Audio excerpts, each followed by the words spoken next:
This is the current federal tax developments for the week of January the 16th, 2024. Current federal tax developments are brought to you by Kaplan Financial Education and by your state Society of CPAs.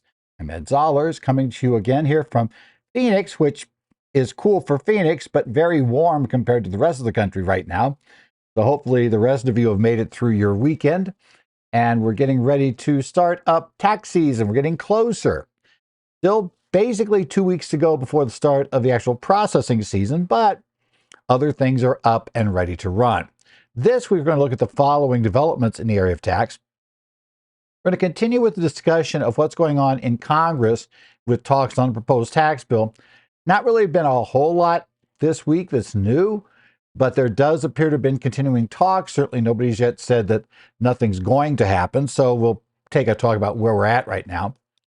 We're going to also talk about IRS guidance provided on the pension-linked emergency savings account anti-abuse provisions, which are kind of an interesting sub-discussion of how that would work, how that whole thing works. IRS also granted relief for some new information that's required on Form 8308 for partnerships in new Part 4. We discover that they're going to give a break, but you may or may not be thrilled with the break in question because it doesn't really get rid of having to report the extra information this year. It just simply allows you to send it out all the way through the extended due date of the Form 1065 rather than having to have it done by January 31st. But, you know, it's not the greatest, let's say, maybe not what some people might have hoped for a delay in this. It'll be interesting to see what the IRS does going forward because, as we'll discuss, this particular relief only covers the 23 tax years. So that leaves open what's going to happen in 24 and later tax years. The IRS also updated a notice to describe how to obtain certain exemptions from electronic filing. The IRS, there were changes made in the Taxpayer First Act in 2019 that were meant to require larger number of not just tax exempt entities. Everybody has to file electronically, but other types of entities, and we're facing that this year. Previously, under the old law, there was a separate set of requirements and a separate way of applying for exemptions. So we'll talk somewhat about if you can qualify for an exemption, and if you can, what options are available. We'll talk a little bit about that. So let's start talking about the talks continuing on the proposed tax bill. Now, the most recent article I saw at the end of this week was written by Caitlin Riley on the Roll Call website, stating chief tax writers working to broaden appeal of a tentative accord. And, well, they're calling it a tentative accord. There appears to be a basic understanding of what they want to have happen, but they're still got some ways to go. The reported cost, though, in this particular version of the story has now been dropped to $70 billion. Previously, it was near $100 billion. So looking like at this point, they're reducing down. It will still be one of these issues where they're going to split the costs or the benefits of this between the Democrats' key priority, which is expanding the child tax credit, and the key priorities of the Republicans, which are mainly business tax provisions, including undoing 2 Tax Cuts and Jobs Act pay-fors, meaning the 174 amortization of research and experimental expenditures, and as well the including in the 163J interest limitation calculation for the taxable income calculation that we use on this, to go ahead and remove, as we had for the first few years of this, we wouldn't count the any deductions for amortization, depreciation, or depletion in computing our taxable income limitation that we'd take our percentage times. That would be part of the proposed Republican contribution to this, as well as restoring bonus depreciation in full. That wasn't really a pay for in the Act because the Act took us up to 100% bonus, but it had an early phase out. And so we want to see it go back to 100% full bonus depreciation. But again, all of this is still, basically they said if we get a deal, it's going to be like that. But there still is no clear way to pay for the bill. In fact, this article specifically brought up an exemption, a complaint about trying to use the employee retention credit to pay for this bill, some restrictions, cutting it off early or whatever. Now, it was mainly a fight over whether that should count as as basically money towards this, when he says what was already scored earlier, and really this isn't really a savings because already spent more. If you think about it, than originally it's spent. So we're getting that whole long discussion as to whether or not the change should count as paying for this. But I have a feeling in the back of my mind that while there may be some theoretical objections, I'm not going to bet that's going to cause it to bust there. It's looking better for the ERC in some way, shape, or form to be there. Potentially not cutting off early because the IRS did not ask for that. There was a hearing in Senate Finance Committee this week about issues with the ERC, and the commissioner did not anymore ask for an early cutoff, but the commissioner is asking for the right to penalize promoters. Also looking at extending the statute to a full 5 years on all parts of the ERC. So we're looking at some changes involved in that particular structure, and that may be a pay for out of the bill left to see how things go. There's also still a concern over what vehicle we can use to pass the bill. In fact, the article quotes former chair of the Senate Finance Committee, Senator Charles Grassley of Iowa, as stating that he doesn't think there's any vehicle to get this passed. His point is he doesn't see that any of the bills that have to get passed right now are likely to have this attached to it. He's just skeptical, that is. He's also somewhat skeptical that, we've got to get the attention of the Speaker of the House, who currently is busy with other things. That said, some others have taken the position that, well, if we get all of this done, vehicles just tend to come up if there's full agreement. So we'll see what it means. And even, Senator Grassley was not so much saying this won't happen as it won't happen in January. And that's a little bit of concern for those of us in tax for the obvious reason that if it doesn't happen in January, then we may be looking at retroactive changes into the middle of 2024 or changes during tax season, either of which could complicate matters tremendously. So certainly want to keep an eye on this development, see what, if anything, happens. But for right now, there's nothing much to report. We have no bill language to go from. We don't have anything to say, what exactly is going to happen here. Once we get bill language, then it becomes a bit more serious, and we'll see where we stand at that point. Next up, we got 3 IRS basically developments that occurred toward the end of the week. The first one is Notice 2024-22, issued on January the 12th. And this is partial guidance provided on the limits on anti-abuse provisions that employers could add to pension-linked emergency savings accounts they might decide to put into their retirement plans. Now, these pleas are Roth-style accounts.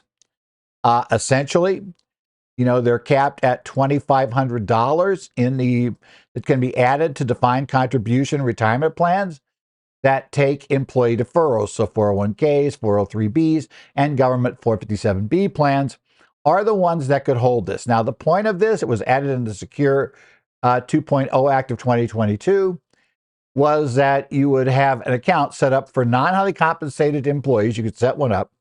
You can even have kind of automatic enrollment, put people in this.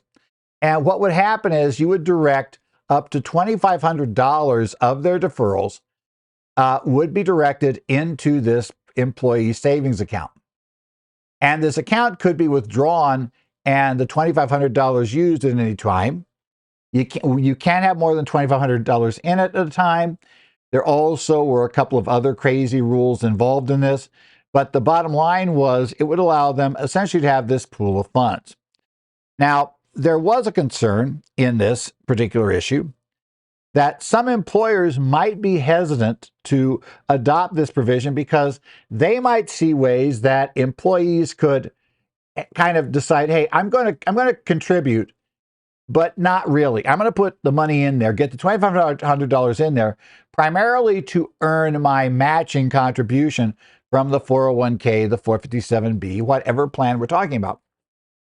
And then knowing that I am going to have an emergency. I will just create one if need be, because that's not very well defined in the law. And so I'm going to pull that money out, but I'm going to go ahead then and every year keep kind of reinstating the $2,500 in, get my match on it, so the match keeps building up in the plan, but I'm not really ever intending to contribute to the plan, having contributions. So because of that, Congress put in a couple of things legislatively they believe will help work against the matter. But then secondly, they also came back and said that employers, could go ahead and have reasonable restrictions. The IRS was told to bring up guidance in this area within 1 year after the effective date of the plan, or of this provision. Now, the bad news was, of the act, I should say, the bad news was the act was effective at the end of December of 22, and the IRS basically missed the deadline by 2 weeks, but that's not that horrid. It may have been a problem if you wanted to put the plans in place for 24. But then again, even if the IRS brought them out at the 1 year date, you wouldn't have had it that far in advance to be able to figure out what to do. But we now do have at least some guidance. The IRS makes clear this is not complete guidance on these plans. This is just guidance on the area they were ordered. They had to get the guidance out quickly on. So this is part of the deal. Now, what Congress said was a couple of things they put in that they believe help go against this. First, order of matching contributions for a year. Matching contributions will always be deemed to first apply to the basically PLESA accounts.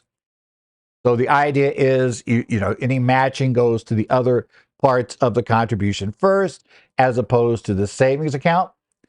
So that they thought that might help.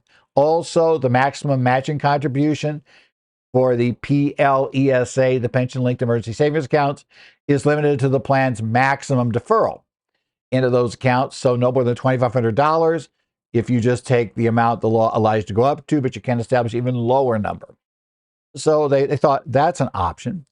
Now, employers can use additional reasonable procedures to limit the potential for abuse, but Congress was also somewhat aware that employers could abuse the anti-abuse rules. So IRS was supposed to give us some guidance. Now, the IRS spends a lot of time trying to convince employers that you should really consider if the two things Congress gave us, if that's good enough for your purposes. And, I think, we'll talk about that, because what they do next is they don't tell us of any sort of reasonable procedure you could use that counts. They just tell us of ones that don't. To be honest, though, I expect that a lot of employers are just going to see these as too much trouble to begin with anyway. And so probably is not going to be that worried about it, or not, just not going to set one up, then it's not an issue. Or number two, if they really do think this is a good idea, then they would go ahead and set up. But again, I think the idea of gaming it, I have a feeling that Congress probably should have made a little more, shall we say, other penalty provisions, are kind of like the $1,000 emergency withdrawal similar provision, but comes out of a regular account.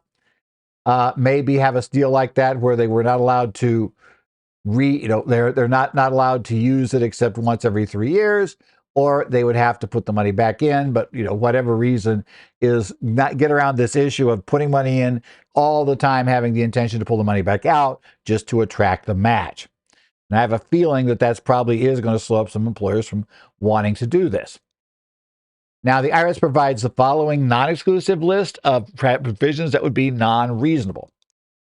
And they say you couldn't have any provisions that provided for the forfeiture of those matching contributions if the money didn't stay in long enough. You can't also have a suspension of participant contributions to the pension-linked emergency savings account, after they've taken money out, or maybe have to take it out 2 times or whatever. That's not there. Can't have a suspension of matching contributions on participant contributions to the underlying plan. So you couldn't make it up that way. And the IRS also holds in this that Revenue Rulings 7455 and 7456, that they are not relevant to these programs. Some employers were concerned they were. So we had that particular background on how this one is going to run. Next up, we have IRS Notice 2024-19. It came out on the 11th. And this relates to Form 8308. Now, Form 8308, Report of a Sale or Exchange of Certain Partnership Interests, is a form that is provided by the partnership to the selling partner and the purchasing partner in the case where we have a hot asset problem and we have where there was a sale of the partnership interest from one partner to either another partner or a new partner. That's going to trigger under 751 some form of the hot asset rules to be in place. Generally, that report has to be provided with, by the end of January, when the partnership is appraised of the sales taking place. By the end of January, they have to essentially get this report out. However, in November of 2022, the IRS published final regulations that added information a partnership must provide to the seller and buyer of a partnership interest under 751A. So as I said, the hot asset rules. So there's certain information beyond what they've been normally doing. And in fact, there was basically in October of 23, the IRS brought out a brand new Form 8308 that has this information on it. So the catch is, though, this very short-term run. And the problem is going to be the nature of the information required. The IRS added Part 4. And Part 4 has the real problem with the information you've got to add in terms of what would normally be given on an 8308. In this case, with the Form 8308, not only do you have to do the standard 751A gain or loss, which is usually the receivables inventory type issues, but you're also going to be providing information about the Section 1H5 gain. That would be if there's any appreciated collectibles inside the entity, as well as any deemed Section 15 unrecaptured gain. You remember that? So basically, we have real property here. We've taken depreciation on the real property. You do remember we have a special 25% tax rate that applies cap on that income. So we're going to do all three of those. Now, one thing is, these are going to eventually all be reported as well on the K1 with using code box 20, codes AB, AC, AD. Now, the actual Part 4 schedule that you have to do, and if you look at the slide, you'll see it on the screen. But for each one of those categories, 71A gain or loss, the collectibles gain or loss, and the 1250 gain or loss, we're going to provide the partnership level entirely deemed gain on sale or loss for these areas.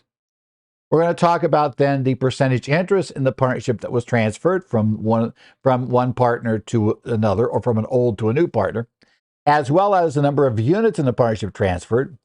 And then finally, the partner level deemed sale gain loss that would be reported on the seller's return. And generally, it adjusts the seller's basis to get to a gain or loss. It's going to be subject to the standard, capital gain rates, or be treated as a capital loss. So what are we going to do with this now? How do we change this? Well, what the change will be, partnerships had protested that we may not know those gains because those gains are going to be somewhat, involved with going back and getting things revalued as of that date.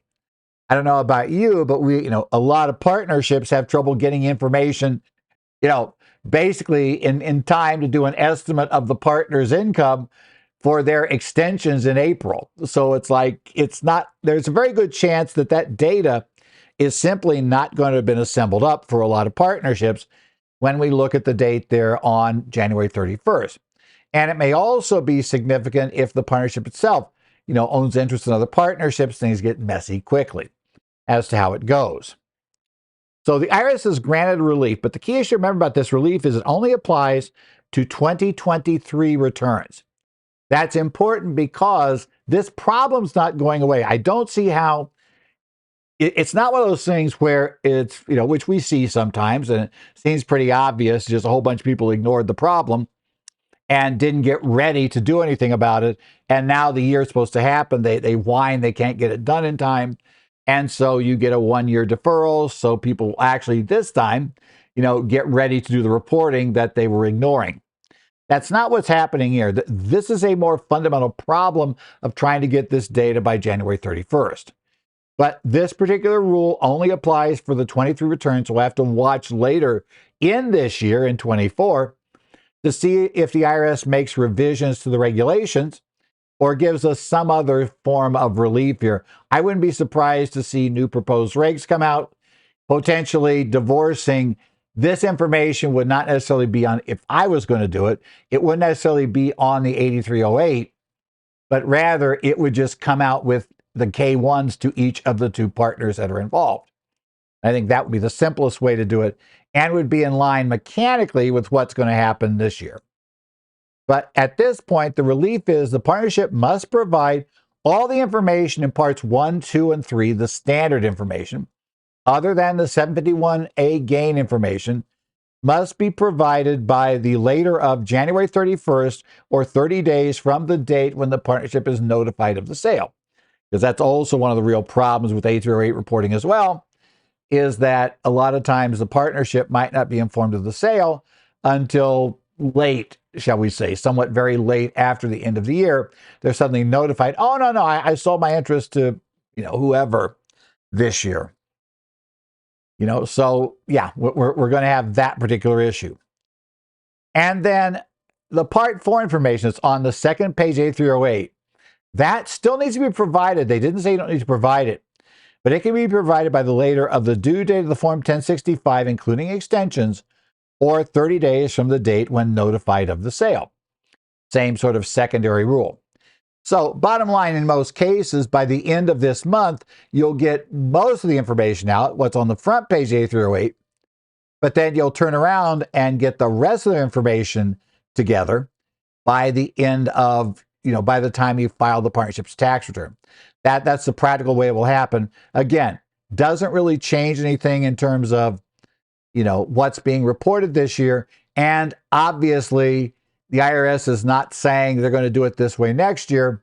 My guess is they're going to probably need to separate the Part 4 information, get it off the 8308 and put it on the K1.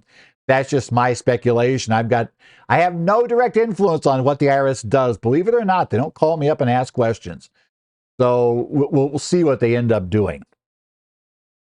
Finally, the IRS in Notice 2024-18 issued on January 12th updated guidance related to certain entities of obtaining exemptions from having to file their information and income tax returns electronically with the IRS. In the 2019 Taxpayer First Act, Congress basically told the IRS to develop new guidelines and essentially reduce dramatically the number of total information income tax returns that a taxpayer needs to file before being mandated to file their income tax return and all information returns electronically. If you're not aware, this year it is down to if you're filing 10 such returns, so you have 10 information returns, 10 W-2s. And by the way, it's everything. So you could basically trip this by filing 9 W-2s and 2 1099 NECs. That would be 11, and that would mandate electronic filing for the 1099s, right? Basically the W-2s, the 1099s, and for the income tax return for the entity, right? This still doesn't apply to individuals because Congress specifically has told the IRS they can't mandate individuals to file electronically, although they can mandate the paid preparer to file electronically absent the taxpayer asking for it to be filed on paper, which of course has already happened there. If you file more than 10 returns, you are required to file electronically, as we know. But Congress did include certain exemptions are still possible. The IRS took the Congress up, did that guidance. As already said, we reduced down now to a 10 return threshold. 10 returns filed during the year will force you to file every information return and your income tax return electronically. So basically at 10, it means that, only very small businesses will be able to escape and do things only with a paper filing at this point. on their W-2s or 1099s and their tax returns.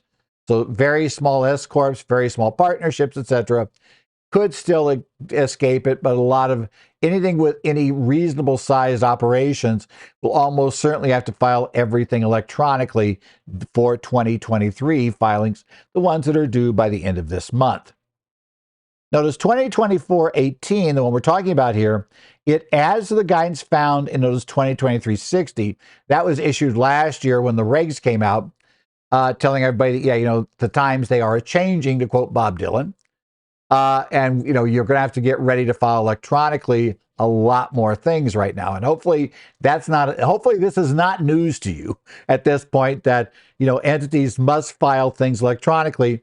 Probably, I suspect that many in public accounting, if anybody wants you to file something, probably now for sure, if you haven't already been doing it, it's been, well, if we're going to file it for you, it's going to be electronic. But that also means that now a lot of controllers in smaller companies are finding that, your 1099s have to go electronically this year. You cannot file them on paper, regardless of the fact you've always done it that way in the past. And this notice serves to add to that guidance from 2023-60.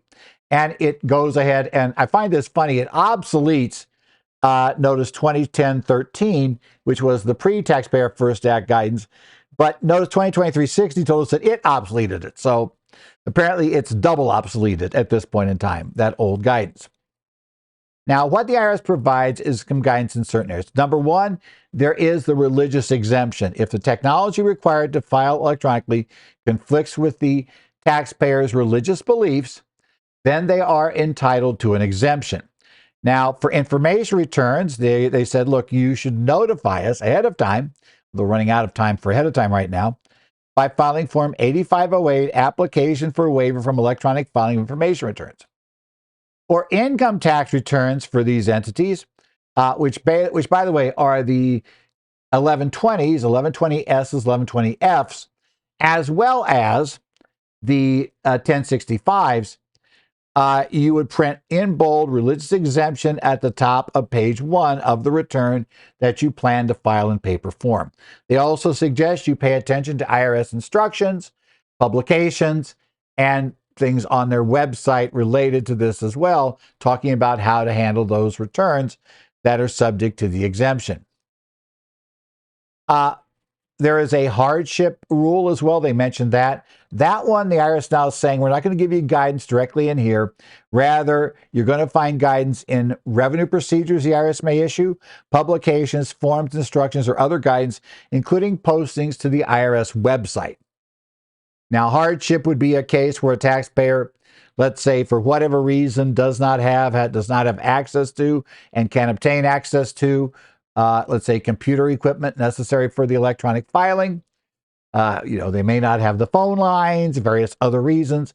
There, you can read in those instructions about what you should do in that case to attempt to get a hardship waiver.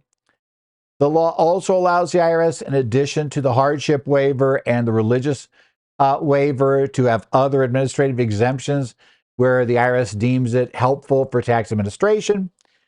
If the IRS provides these, and so far I don't believe of any they provided, then a submission claiming these exemptions must be made in accordance with the Apple IRS revenue procedures, publications, forms, instructions, or other guidance, including postings on the IRS's website. Now, the IRS reminds everybody that under the Taxpayer First Act, under their revisions to Section 6033, Forms 990 and 990PF must now always be filed electronically. So there's no equivalent exemptions being carried over from Notice 2010-13. That's gone now. You're in those categories. You must file electronically. That's not an option.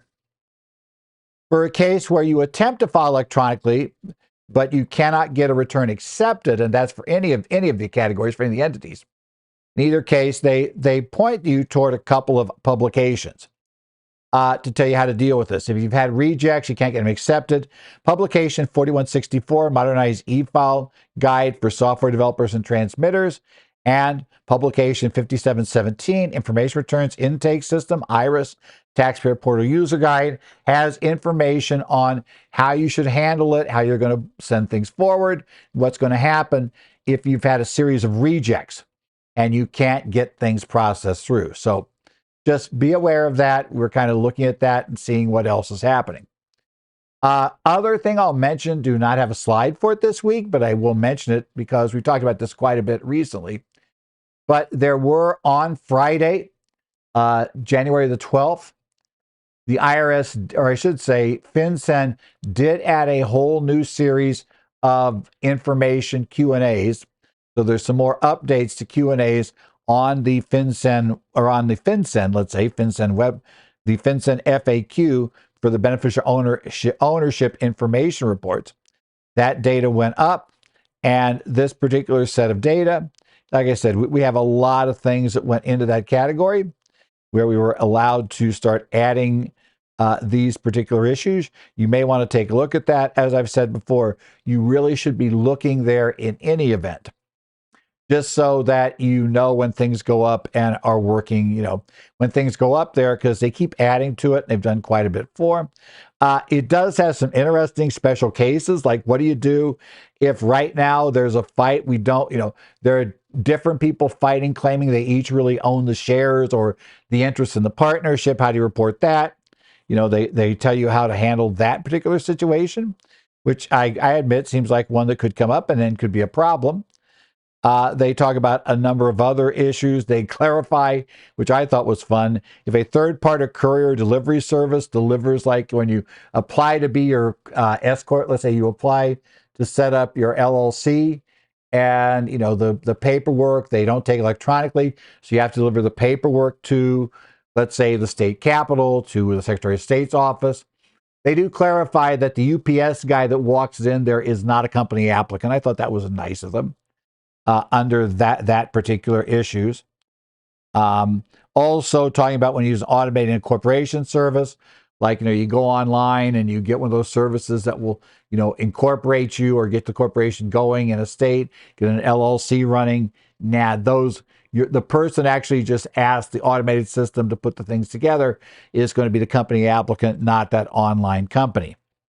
Some other weird cases, like what if the beneficial owner, due to religious objections, his identifying documents do not include a photograph?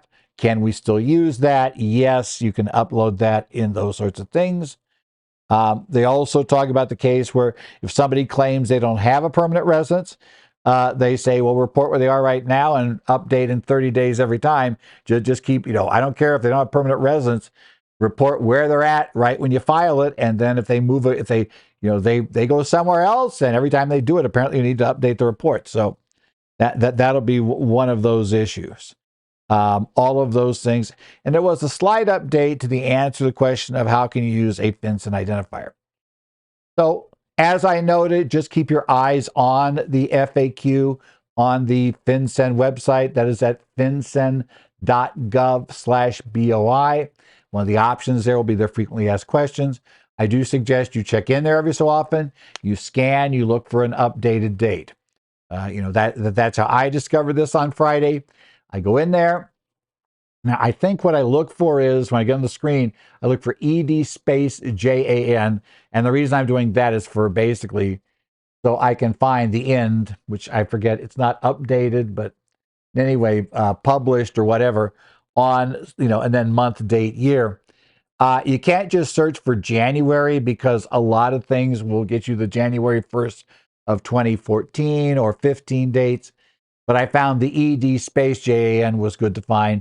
And then you want to go check it. And if nothing's been updated now and you follow through, nothing's been updated, just remember how many hits you got. That'll tell you instantly, if you go back in there the next week, whether or not anything has popped up. And obviously, once we get to February, then you just start searching for February. And if you get you'll get no hits initially. And then if anything shows up, you'll know about it. So it's good to check in there. This has been the current federal tax developments for the week of January the 16th, 2024. Current federal tax developments are brought to you by your state society of CPAs and by Kaplan Financial Education. As I told you before, I do try to answer emails at my address, edzollers@currentfultaxdevelopments.com. We are a bit busy now this time of year developing courses and doing courses and closing up updates. And then I've got tax season. So things get a little messy right now. So I can't promise I can be able to respond to everything, but I will try to take a look. I also do monitor the Connect sites for the Arizona Society of CPAs, New Jersey Society, Illinois Society, Minnesota Society, and Washington Society of CPAs, as well as the discussion board for the Idaho societies. So if you want to post anything on those sites, you're a member of those societies, be sure and post there. Otherwise, we will see you back here next week, hopefully. See what the IRS is up to in this week as we are still getting ready to head to the, our new first filing season. And we're hoping we don't have a government shutdown since I think the commissioner kind of said a shutdown in the middle of filing season might be a real problem. I would think that'd probably be true. So hopefully we don't have that coming in, or if we have one, it's relatively short. But we'll keep our eyes on that stuff as well now. But otherwise, I will see you back here next week for more current federal tax developments.